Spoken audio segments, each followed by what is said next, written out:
అస్మాకం తు విశిష్ట ఏ తాన్నిబోధ ద్విజోత్తమ నాయక మమ సైన్యస్య సంజ్ఞార్థం తాన్ బ్రవీమితే. అస్మాకం తు విశిష్ట ఏ తాన్నిబోధ ద్విజోత్తమ నాయక మమ సైన్యస్య సంజ్ఞార్థం తాన్ బ్రవీమితే.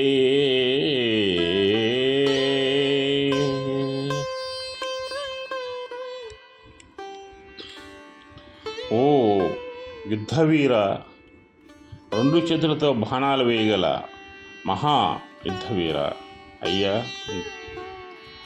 గురువర్య,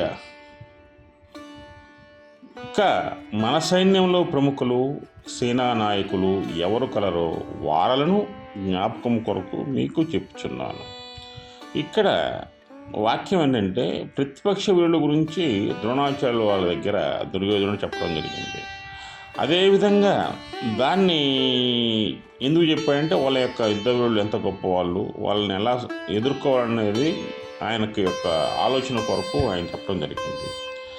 అదేవిధంగా ఈ కురు సైన్యంలో అంటే కౌరవ సైన్యంలో ఎవరెవరు గొప్ప వీరులు ఉన్నారో కూడా వాళ్ళ గురించి కూడా దుర్యోధనుడు మన ద్రోణాచార్యుల వారికి చెప్పడం ప్రారంభించారు. జై శ్రీకృష్ణ. ఇక్కడ వాక్యం ఏంటంటే దుర్యోధనుడు ప్రతిపక్ష వీరులను అంటే పాండవ సైన్యంలోని గొప్ప గొప్ప వీరులను తెలియజేశాడు. అంటే ధర్మరాజు, భీముడు, నకుల సహదేవులతో పాటు అదేవిధంగా శ్రీకృష్ణుడు, అర్జునుడు, అదేవిధంగా దృష్టద్యుమ్నుడు, ద్రౌపదుడు వీళ్ళంతా యొక్క గొప్పతనాలు చెప్పుకుంటూ వచ్చాడు.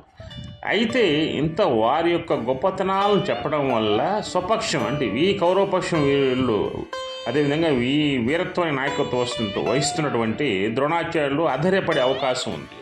అందుకేం చేశాడంటే ద్రోణాచార్యులు, ఓ గురువర్య, మీరు రెండు చేతులతో యుద్ధం చేయగలటువంటి నైపుణ్యులు, అదేవిధంగా మీ కుమారుడు చాలా గొప్పవాడు, అదేవిధంగా మన సైన్యం చాలా గొప్పది, మన సైన్యం యొక్క విశిష్టత కూడా నేను విశదీకరిస్తున్నాను వినండి.